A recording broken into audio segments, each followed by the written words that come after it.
दोस्तों, आज मैं आपको एक ऐसे सफल आदमी की कहानी सुनाता हूँ जिसे आपको सुन करके बहुत कुछ सीखने को मिलेगा। एक कंपनी किस तरह से बनाई जाती है और कैसे चलाई जाती है, यह भी आपको सीखने को मिलेगा। वह जीरो से 125 करोड़ कंपनी कैसे बनाए, आइए जानते हैं दोस्तों। 16 लाख 1% ब्याज पे पैसा लेकर के एक आरओ प्लांट लगाया, लेकिन वह चल न सका और उसमें उनको महीने के अंदर 35 लाख का घाटा लगा। उनकी कंपनी बंद हो गई, जो पानी की सप्लाई थी वो बंद हो गई और उधार उनका हो गया। वह बड़े डिप्रेशन में आ गए और उनकी उसी समय उनकी बीबी को लड़का होने वाला था, तो वह लड़का भी उनका ख़त्म हो गया। अर्थात उनको प्रोफेशनल और पर्सनल दोनों हानि हुई। के पीछे एक बहुत बड़ा रीज़न बताते हैं कि लैक ऑफ नॉलेज, अर्थात उनको नॉलेज नहीं था, उनके साथ चीटिंग हुई और गाइडेंस कमी और सपोर्ट करने वाला कोई नहीं था, इसलिए वह उनका धंधा इतना डाउन और 35 लाख उनको घाटा लगा। तो उनको लोग इग्नोर करने लगे, उनका सपोर्ट करना छोड़ दिए। लोग फ़ोन नहीं उठाते थे, उनसे मिलना बंद कर दिए। वह बताते हैं कि वैसे तो जब हमारे पास कंपनी हम प्लांट चला रहे थे, तब हमारे पास 500 लोगों की टीम थी, और टीम या मान लीजिए पहचान था लोगों से। तो जब उनको घाटा हुआ तो सारे लोग साइड हो गए। वह कहते हैं कि आपका गोल सबसे उच्च पे होना चाहिए, गोल के आगे किसी को तवज्जो नहीं देना चाहिए। जब आप सफल रहते हैं तो आपके लोग सहायता करते हैं और आपकी वैल्यू रहती है, और आप जब असफल होते हैं तो आपके लोग सहायक लोग ऐसे लोग से कम संपर्क रखें जो आपकी असफलता के समय आपका सपोर्ट ना करें।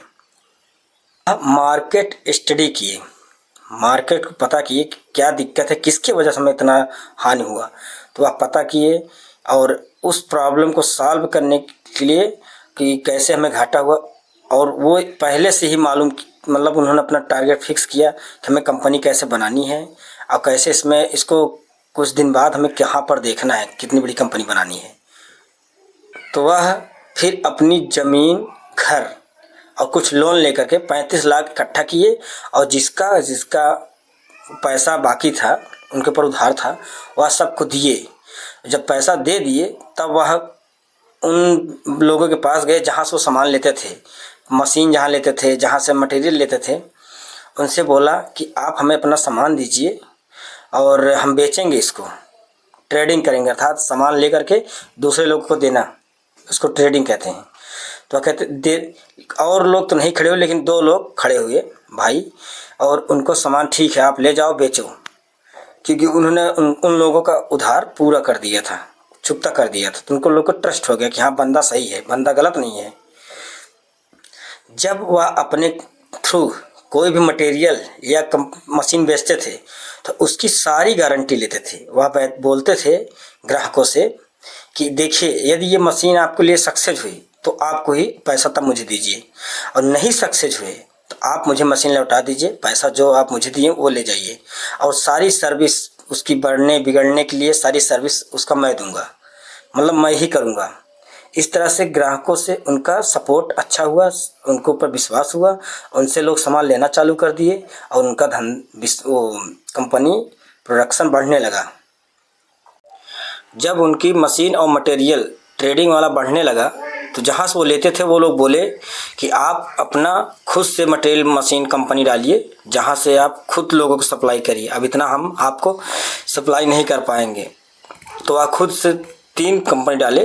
एम टेक्नोलॉजी जिसमें मशीन बनाते थे, एम कॉरपोरेशन जिसमें लेबल्स निकालने का जो मशीन है तो वो बनाते थे, और जोबो इंडिया जो कॉरपोरेशन मेडिंग मशीन, मतलब मोल्डिंग मशीन जो बनाती थी, जो पाउच और ये गिलास सब बनाते थे, वो बेस बॉटल, वो मशीन बनाने का। उन्होंने 4 ऐसे गुण दिए जो बताए अपनी सफलता का अर्थ, फर्श से अर्थ तक का, कि क्या आप करें कि आप कंपनी आप अच्छा से चलेगी।